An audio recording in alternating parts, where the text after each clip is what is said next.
Okay, Reddit, I need to vent. I'm literally shaking as I write this, and I still can't believe it's my reality.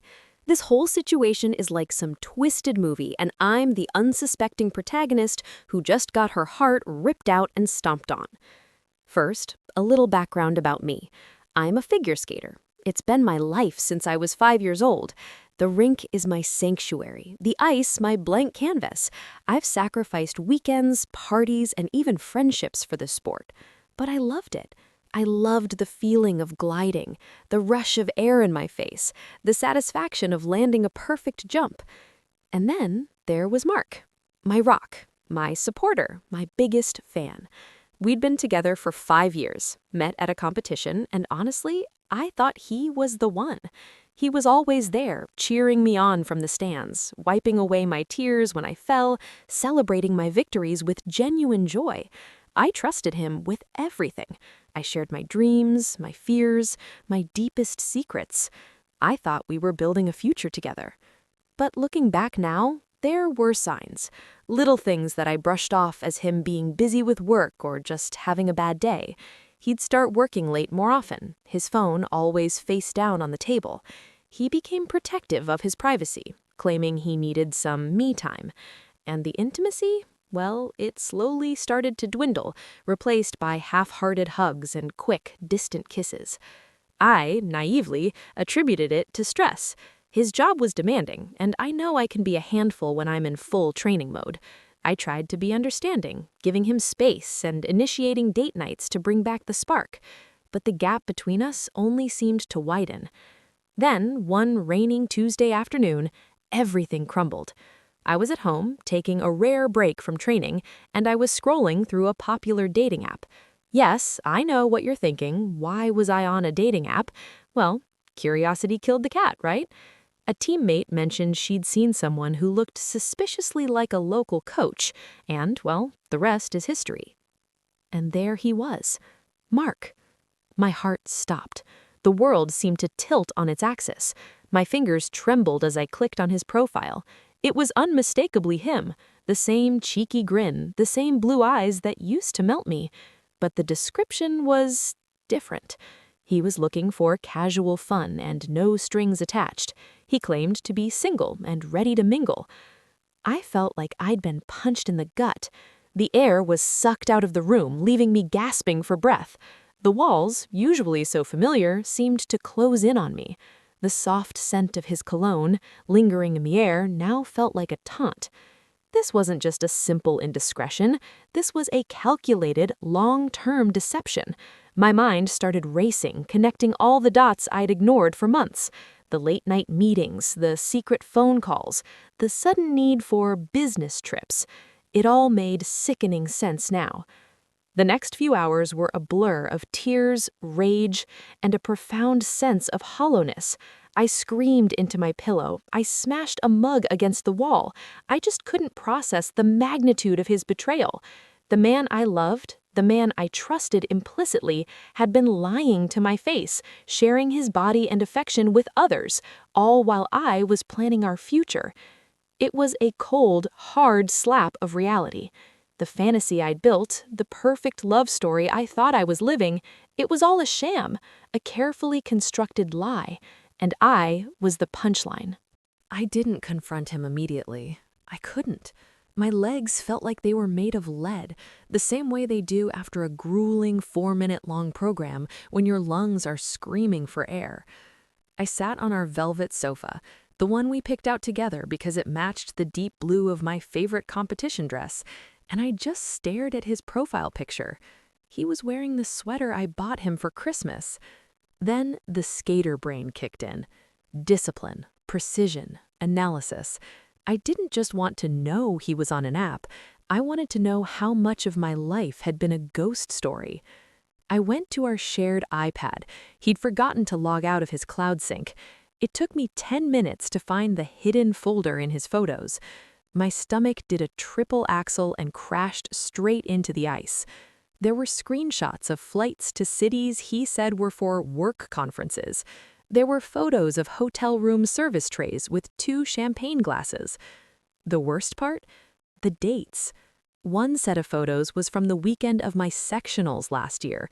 I remember calling him from the locker room, crying because I'd messed up my combination spin, and he told me he was stuck at the office and wished he could be there to hold me.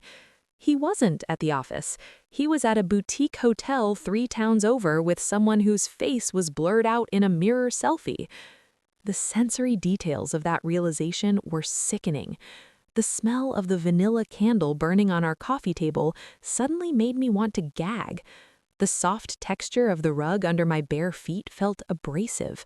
I felt physically itchy, like my own skin didn't fit anymore.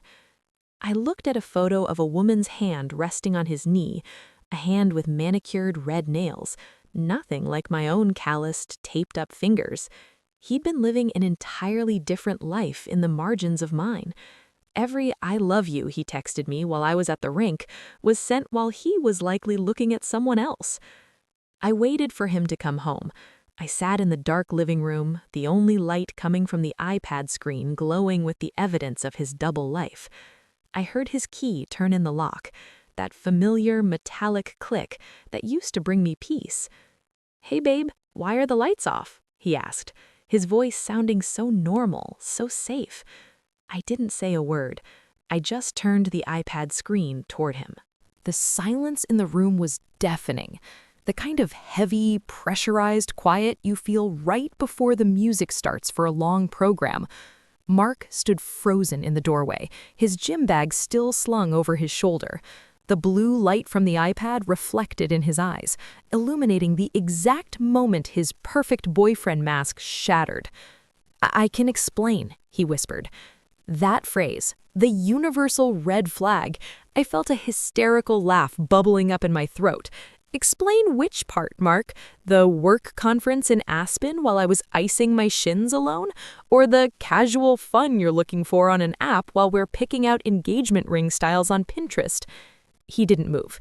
He didn't even try to take the iPad. He just slumped against the doorframe, and for a second, he looked small. "It wasn't supposed to be a long-term thing," he started, his voice gaining that defensive edge I'd started to recognize. "I was lonely, okay? You're always at the rink. 5 a.m. practices, weekend competitions, physical therapy. I felt like I was dating a ghost. I just needed to feel like someone's priority for once." The audacity of it made my vision go blurry at the edges. I thought about the blisters, the cold, the 4 a.m. alarms I said quietly so he wouldn't wake him. I thought about how I pushed my body to the breaking point so I could build a career that would support us. "So you outsourced your priority needs to strangers?" I asked, my voice cracking. "For 2 years? While I was coming home and making you dinner with hands that were shaking from exhaustion?" "It didn't mean anything," he shouted, finally stepping into the room. He tried to reach for my hand, the same hand he'd held during every medal ceremony, but I flinched back like he was made of acid. "They were just distractions. It was you I came home to. It was you I wanted to marry." "You didn't want to marry me, Mark," I said, the coldness finally settling in, replacing the fire. "You wanted a trophy on the shelf and a playground on the side. You didn't want a partner. You wanted a fan club." He started listing excuses, stress at the firm, my obsession with skating, even blaming the pandemic for warping his sense of reality. Every word felt like a jagged blade. He looked me in the eye and swore he'd delete everything, that we could go to therapy, that he'd never actually loved any of them. But I looked at his face and realized I didn't recognize the man standing in my living room. The Mark I loved was an illusion I'd choreographed in my own head. This man was a stranger who had been comfortably lying to me while smelling the shampoo in my hair. "Get out," I said. It wasn't a scream, it was a command. "Babe, it's 11 p.m. "I don't care if it's 3 a.m. in a blizzard," I snapped, standing up. My legs didn't feel like lead anymore. They felt like steel. "Get out." The silence that followed the door slamming was louder than the argument. I stood in the middle of my living room, and the air felt thin, like the high-altitude rinks where every breath is a struggle. The first stage wasn't sadness, it was a bizarre, clinical numbness. I went to the kitchen and started scrubbing the counters. I scrubbed until my knuckles were raw, trying to wash away the invisible film of his lies that seemed to coat everything. But then I saw his favorite mug, the one with the chipped handle, and the dam finally broke. I collapsed onto the kitchen floor, my shins hitting the cold tile with a dull thud. I sobbed until my ribs ached, a primal, ugly sound that echoed off the cabinets. For 5 years, my life had been a synchronized routine with this man. Now I was skating solo on a dark rink with no music. Every sensory detail of our life became a weapon. The smell of his cedar wood beard oil on the spare pillow, the way the Netflix algorithms still suggested shows for Mark. The physical ache in my chest was so intense, I genuinely thought I was having a heart attack. It wasn't just heartbreak, it was the vertigo of realizing your entire past was a rewrite. Every memory, our anniversary dinner, the time he stayed up all night when I had the flu, the kisses after my first triple Lutz, was now tainted with the knowledge that he was likely texting someone else under the table. I went to the rink the next morning at 5 a.m. I thought the ice would save me. I stepped on, the blade making that crisp, satisfying crunch, and I tried to skate. I failed. I couldn't find my center. My balance was gone. Every time I closed my eyes to prep for a jump, I saw the screenshots. I saw the red-nailed hand on his knee. I attempted a simple double axel and wiped out hard. I stayed there, sprawled on the ice, the freezing moisture seeping through my leggings. The cold felt honest. It didn't lie. It didn't pretend to be warm. For weeks, I moved through a gray fog. I stopped eating anything that wasn't protein shakes. I stopped answering my phone. I felt like a ghost in my own skin, watching myself from a distance. Anger would flare up, a hot, searing rage that made me want to throw his remaining clothes off the balcony, only to be replaced by a hollow sadness that made it hard to even lift my arms. But then, one afternoon, I caught my reflection in the rink's plexiglass. My eyes were sunken, my hair was a mess, and I looked defeated. And that's when the athlete in me finally woke up. I realized that by letting his betrayal destroy my love for skating, I was letting him win twice. He took my past. I wasn't going to let him have my future. I stood up, wiped the frost off my knees, and tightened my laces until it hurt. I didn't take him back. Not when he sent the 3-page apology letter, and not when he showed up at the rink with a bouquet of my favorite lilies, looking like he hadn't slept in a week. I watched him from the ice, gliding in a slow, deliberate circle. For the first time, I didn't see my rock. I saw a man who was afraid of being alone, whereas I had spent my entire life mastering the art of being alone in the center of a spotlight. "I'm done being your backup plan, Mark," I told him through the plexiglass.